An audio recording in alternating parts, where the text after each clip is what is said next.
Some detachments in Warhammer 40K 10th edition seem to be very keen to make you pick up certain units. I asked you guys whether this was a genuine attempt to encourage different playstyles, or a sales gimmick from Games Workshop, and the overwhelming majority voted for both.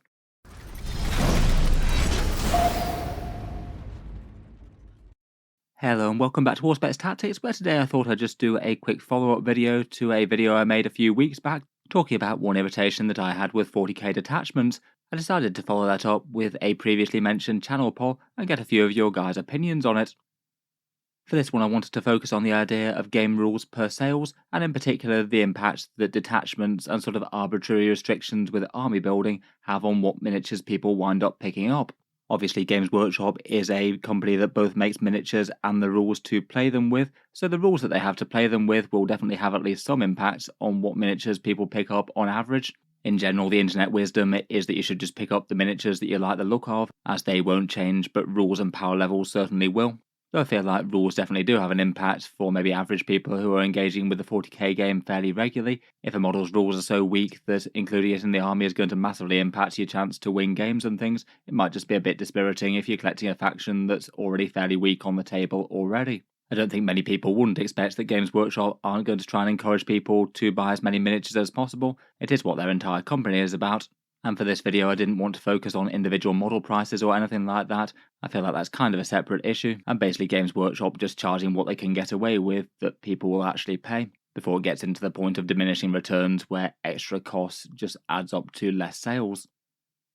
As a result of Warhammer being expensive though, I feel like it's pretty easy for people to get irritated when games rules seem to encourage you to buy one thing or another really quite blatantly. I'd argue that it is something that Games Workshop has had history with. Certainly in 40k's past they have had instances where some of the new miniatures turned out to be the very best thing in the entire game. Say for example Eldar Wraith Knights when they came out, pointed probably about 100 points less than they should have been back when they dropped. Maybe the same for new fancy marine grav weapons as well. One of the only credible ways to actually deal with really big tough monsters and things. Currently I would argue that they've moved away from being quite so blatant with that though. Certainly some units definitely do come out strong and wind up being one of the top things in the game right now. The Desolation Squad was monstrously powerful when it dropped, as were the Eradicators at the start of 9th edition, and the Death Leaper for Tyranids is one of the strongest models in the faction, and he just happens to have received a new miniature. On the other hand though, I definitely don't think it's consistent. There's loads of things that come out either well balanced or just downright weak. Say for example Space Marine Reavers, the Screamer Killer Carnifex which is overcosted. Lionel Johnson himself had a very weak datasheet when he came out in 9th edition, as did Vashtar the Arcaphane. At least for the most part currently I don't think it's usual Games Workshop's practice to deliberately try and undercost new miniatures, it just happens a bit random and scattergun. Some things do wind up strong, but loads wind up really quite weak indeed. I feel like these days though, the way that units get better and worse can certainly encourage a bit of buying and selling. Besides detachments that I wanted to talk about today, there's also just the cycling of what's good and not through various different balanced data slates, where I do think with those Games Workshop is trying to make as many units in the game viable, so basically having their strategy to be that you could collect any single version of an army if you wanted, and aren't going to be put off by good units having bad rules. It also means that the very strongest stuff in the game, things that have maybe made a bit broken or overpowered, that cycles around so the same stuff doesn't remain strong, so it might encourage some sales for people who are chasing top tournament lists. I say in general the balance updates do usually align with what people want, however. You can make debates as to how frequently they should update things, but certainly compared with 7th edition and before, it was pretty depressing when they just basically didn't alter points cost at all once a codex came out, so if you were playing any sort of competitive games you might often just be playing against the same old broken things, and units that came out bad in their codex will remain so until a new one, which could be years and years away. Again, I'd say that's perhaps a good example of what Games Workshop does with rules, maybe having both some positives for the community and also for them for sales, and usually meaning that general internet wisdom is that you probably shouldn't be chasing the meta too hard. The absolute best stuff in tournaments cycles round all the time, and if it's very strong now you can expect it to be reined in, and also just painting up nice miniatures that you like have every chance to suddenly get good in the next balance update for one reason or another. A very casual army that you painted up at one point might get good in the next pass or something. What I wanted to focus on today though was how detachments might encourage miniature sales a bit, which as I mentioned at the start of the video does seem to be about halfway between a sales gimmick and an absolutely genuine attempt to make the game of 40k as good as possible. Often in 10th edition, some detachments just incentivize you to get certain copies of certain units if you want to really play that detachment in the way it's intended to be. And it did remind me of another situation a few editions back in 7th edition, with a Necron detachment called the Decurion. At that point, Games Workshop was going through a phase of formations and super formations that generally got very out of hand in 7th. The Necron one was perhaps the main way to play their army, and the idea was that you had a Reclamation Legion at the core, almost like the core troops choice for the army with some set units to unlock the rest of it, and you could use that as an alternative to the force organization chart, but you really wanted to use that because it gave you enormously boosted reanimation things. The thing was, if you wanted to use this formation, the Reclamation Legion was actually kind of specific with which units you could bring.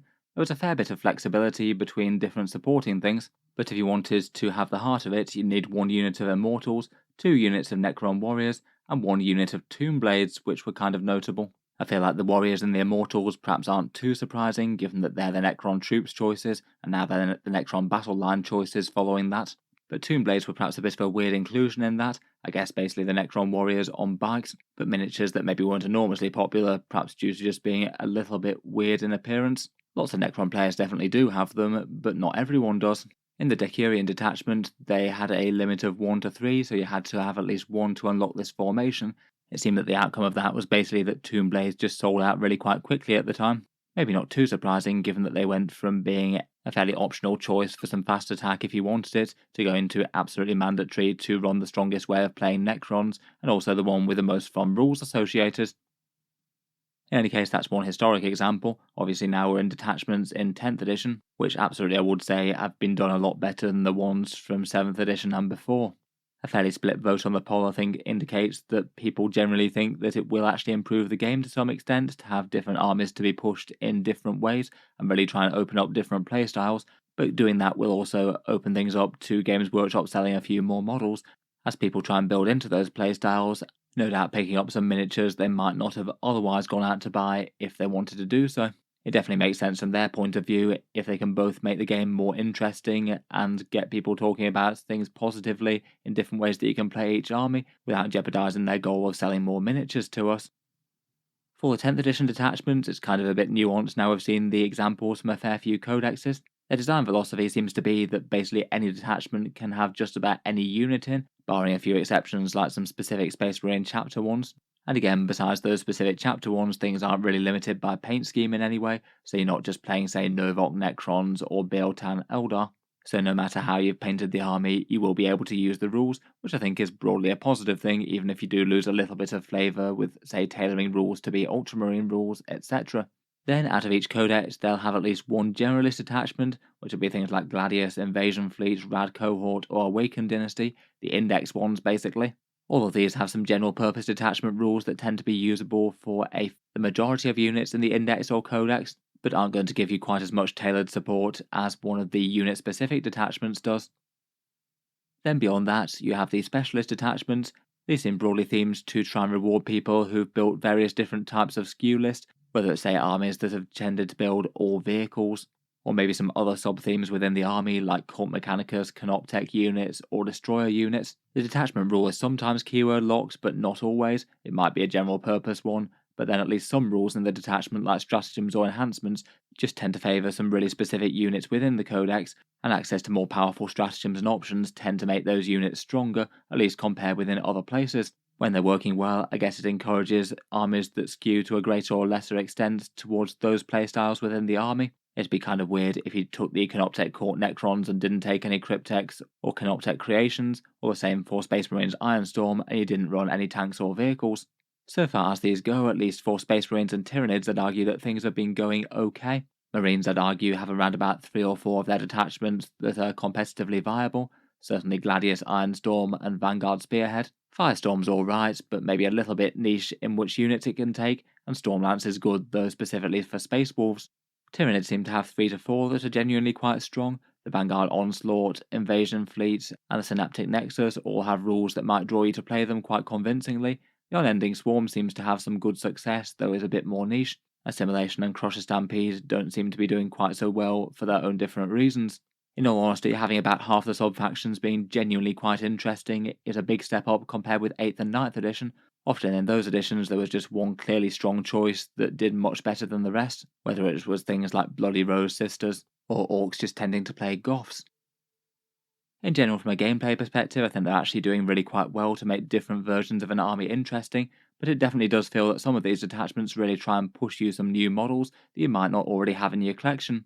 Maybe a really good example of that is the Necron Hypercrypt Legion, one that's got some fun teleporting rules for Necrons warping in and out of existence, and the core rule is very much playable without a monolith on the board. You have lots of units that can just blink on and off and strike at the enemy where they want to. For the supporting rules for the detachment though, it really wants to sell you on a monolith. The detachment rule definitely has advantages for it, as you can wind up with units coming out of reserve next to it, and it can deep strike itself, which is always helpful. But then the stratagems just go very all in on actually supporting one. 4 of the stratagems only really useful if you have a monolith on the board. So basically, if you're running a list without a monolith in it, it feels like you're playing a detachment with only 2 stratagems in it.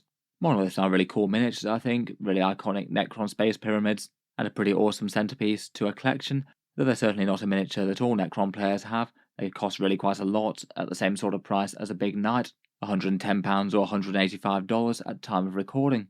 Most lists feel like they could play the Hypercrypt detachment, and again they probably could do fine without a monolith, but again it does feel like you're just leaving loads of rules on the table by not having one, so it's definitely a bit of a push. I guess they have been out of stock for a long time though, so maybe Games Workshop isn't getting too many sales out of this one. I feel like there are examples from all the other codexes so far though.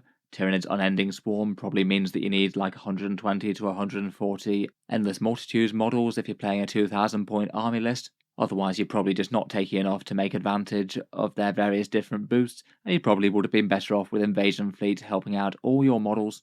Might just be a bit awkward if you say you had 80 Termagants, would quite like to try it out, but it just kind of doesn't really make sense from a rules perspective unless you go out and get loads more. You could say similar sort of things about the Admech Cybernetica cohort. To run that one you'd probably want a pretty maximal list with Castellan robots and vehicles, otherwise perhaps go for something more generalist. And the same for the Space Marine Firestorm Assault Force. That one's the Salamanders themed one, but 3 of the stratagems are tied to transport vehicles, so if you don't have any of them in your force yet, then you're going to be missing out on options. Again, that feels like it's a big push to go out and get people to pick up Land Raiders or Repulsors or things, if you want to run that in some sort of optimal way. As I said in the last video, I've definitely heard people saying that I'd love to play this detachment, but I just don't want to buy another 2 or 3 copies of this unit that I don't really have that much interest in, and if I'm not doing that, then there's probably not much point in running it compared with a more generic pick. I guess it well rewards people who've already built up SKU lists for theme or lore that they liked, but it does mean that quite a lot of these detachments aren't really all that helpful for your average collector unless they do go out and make new purchases. Let me know what you think though. As demonstrated by the channel poll, opinions are a little bit divided. Most people genuinely think that it is a way to encourage different playstyles within an army. It does seem to be kind of objectively doing well on that front, but also most people seem to think that it's also a sales gimmick at the same time. After all, it is Games Workshop's main purpose in life to get us buying more expensive shiny plastic kits. As always, let me know your thoughts down in the comments, and what's your take on it. If you've enjoyed the video, then feel free to subscribe to Auspex Tactics, or certainly keep the Warhammer 40k content coming. I do tend to post new things just about every day. Finally, if you have been enjoying all the videos on the channel, I would just like to mention that Auspex Tactics does have a Patreon page as well, and you can find that linked in the video description if you'd like to help support. Channel patrons do get a fair few advantages, seeing certain videos early, regular votes to see what sort of things happen next on the channel, and automatic entry into the regular prize giveaways with a chance to win some big model kits each month. If any of that sounds good to you or you'd just like to help support, the link is down in the video description. In any case, an enormous thank you for listening, and I'll hope to see you guys next time.